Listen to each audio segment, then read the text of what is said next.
Razer Blade 15 2021 Review. At this point, the Razer Blade 15 is extremely familiar. Year after year, Razer improves on its classic gaming laptop design, putting the latest and greatest hardware in it, and the 2021 version is no different. Now powered by NVIDIA Ampere and Intel 11th generation processors, the Razer Blade 15 is more powerful than ever, and is finally able to actually power the 4K screen that the top-end option features in-game. The NVIDIA GeForce RTX 3080 in the model we're looking at here is the perfect pairing for this 4K display, and this laptop shows that 4K gaming laptops might actually start having a reason to actually exist. And all the other things that have made the Razer Blade 15 stand out in the past still apply here. It's still a remarkably thin and light gaming laptop for the amount of power it brings to the table, and it's one of the few gaming laptops that we don't feel ashamed to pull out in a coffee shop. Though, with a 4K display and literally the most power-hungry laptop hardware on the market, battery life is still a big hurdle for the Razer Blade 15. We're still not at the point where you can take the Razer Blade 15 to work with you and leave your charger at home.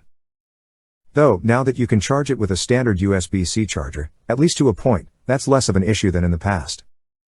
The 2021 version of the Razer Blade is available now, starting at $1,799. That configuration will get you the Intel Core i7-11800H, 16GB of RAM, a 512GB SSD and the NVIDIA GeForce RTX 3060, behind a 1080p 144Hz display. Something like the Asus TUF-F15 is just as portable, though the weaker Tiger Lake H35 chip will lag behind the full-fat 11th Gen Core i7 in the Razer Blade 15. The only thing that the 15-inch Razer Blade has over the Blade 14 at this point is the 4K screen, but even then we could take it or leave it on a laptop display anyways. The Razer Blade 15's design hasn't changed much in recent years, and we're not exactly complaining.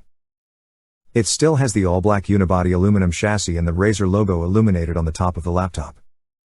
There's also a large trackpad and some of the best speakers in a gaming laptop today. And, of course, a keyboard that's simply to die for. For a laptop that houses such powerful hardware, it's also incredibly thin and light, weighing in at just 4.4 pounds and measuring just 0.67 inches thick. This makes the Razer Blade 15 one of the most portable laptops in its class, and gamers that don't want to sacrifice performance while traveling are going to find a lot to love here. The keyboard is also as good as ever, with plenty of travel and some beautiful RGB lighting. Travel is nice and deep, and we're able to type on it quickly and accurately, which is more than can be said for the 2018 MacBook Pro we're usually working on. As for ports, there's actually a lot considering how thin this laptop is. On the right side, you have a Kensington lock, HDMI, a USB-A and a Thunderbolt 4 port. Over on the left, you have the charging port, another Thunderbolt 4, two more USB-A ports and a combo 3.5mm audio jack.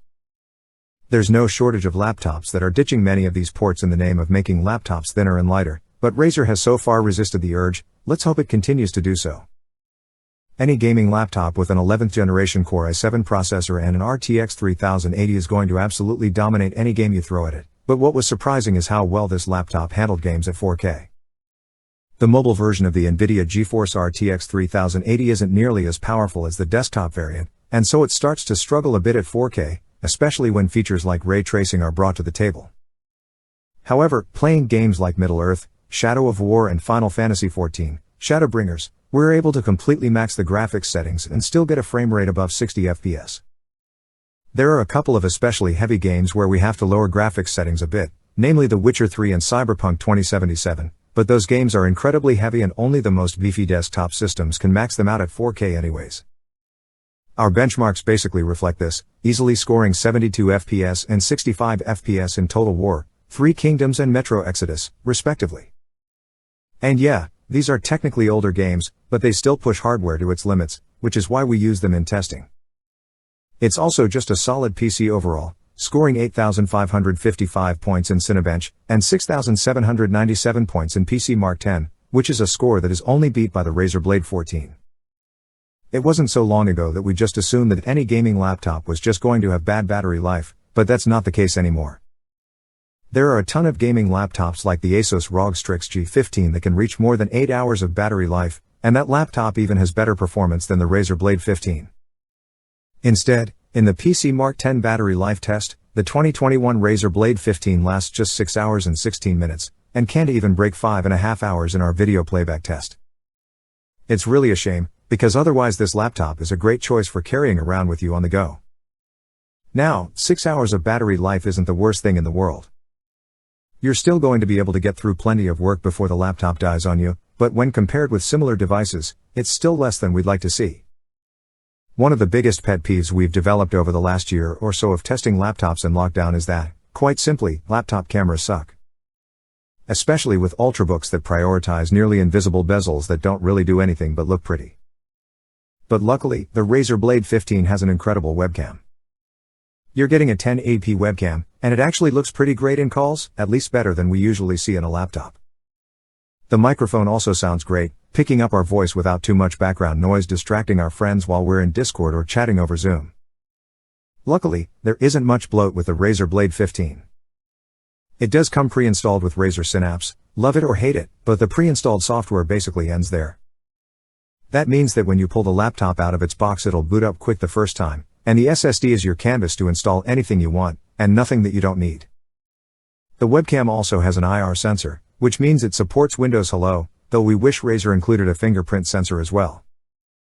Still, facial unlocks are quick and setting it up is as easy as ever.